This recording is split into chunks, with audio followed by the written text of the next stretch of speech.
ओम नमो भगवते वासुदेवाय। स्वागत है आपका हरि का पंचांग चैनल पर।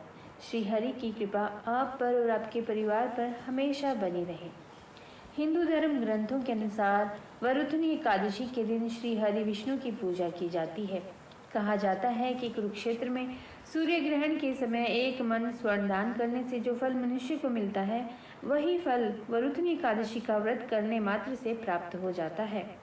एकादशी का सभी व्रतों में सबसे प्रमुख माना जाता है। इस बार वरुथनी एकादशी 4 मई शनिवार को मनाई जाएगी। इस एकादशी व्रत को सुख और सौभाग्य का प्रतीक माना जाता है। श्री भगवान विष्णु की पूजा की जाती है। एकादशी व्रत का सीधा प्रभाव मन और शरीर दोनों पर पड़ता है।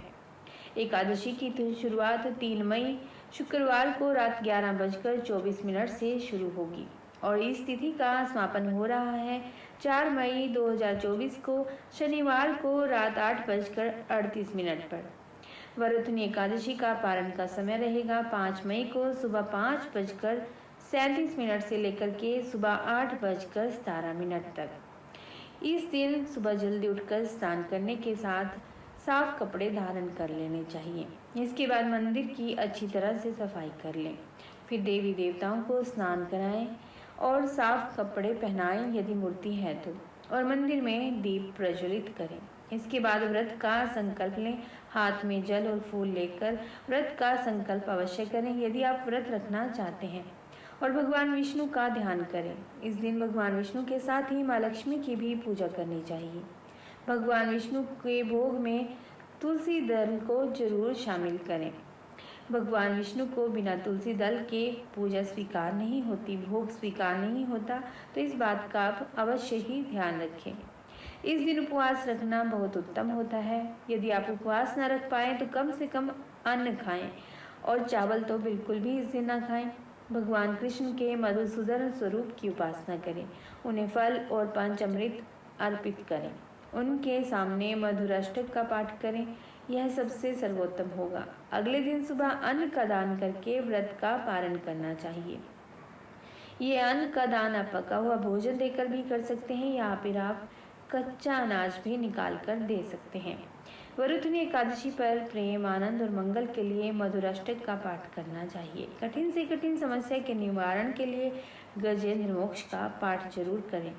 संतान संबंधी समस्या हो तो गोपाल सहस्त्रनाम का पाठ करें। भक्ति और मुक्ति के लिए विष्णु सहस्त्रनाम का पाठ करें। यदि आप पापों से प्रायश्चित चाहते हैं तो भगवत गीता के 11वें अध्याय का इस दिन पाठ करना चाहिए। आइए सुनते हैं वरुथनी एकादशी व्रत की कथा। इस एकादशी व्रत की कथा के अनुसार प्राचीन काल में नर्मदा नदी के तट पर मांधाता नामक राजा राज्य करते थे। वह अत्यंत दानशील तथा तपस्वी थे। एक दिन जब वह जंगल में तपस्या कर रहे थे, तभी न जाने कहां से एक जंगली भालू आया और राजा का पैर चबाने लगा। राजा पूर्ववत अपनी तपस्या में लीन रहे। कुछ देर बाद पैर चबाते चबाते भालू राजा को घसीटकर पास के जंगल में ले गया। राजा बहुत घबराया, मगर तापस धर्म अनुकूल उसने क्रोध हिंसा न करके भगवान विष्णु से प्रार्थना की। करुण भाव से भगवान विष्णु को पुकारा। उसकी पुकार सुनकर भगवान श्री हरि विष्णु प्रकट हुए और उन्होंने चक्र से भालू को मार डाला। राजा का पैर भालू पहले ही खा चुका था। इससे राजा बहुत ही शोकाकुल हुआ।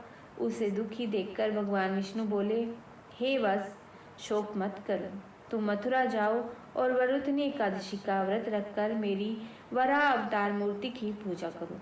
उसके प्रभाव से पुनः सुदृढ़ अंगों वाले हो जाओगे। इस भालू ने तुम्हें जो काटा है, यह तुम्हारे पूर्व जन्म का अपराध था।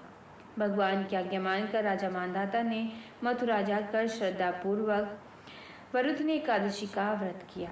इसके प्रभाव से राजा शीघ्र ही पुनः सुंदर और संपूर्ण अंगों वाला हो गया। अतः जो भी व्यक्ति भय से पीड़ित है, उसे वरुथनी एकादशी का व्रत रखकर भगवान विष्णु का स्मरण करना चाहिए। ओम नमो भगवते वासुदेवाय।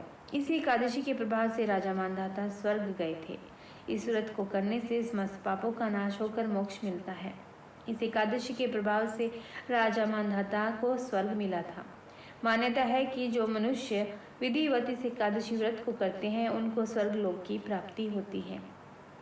इसका फल गंगा स्नान के फल से भी अधिक है। इस व्रत के महात्म्य को पढ़ने से और सुनने से 1000 गोदान का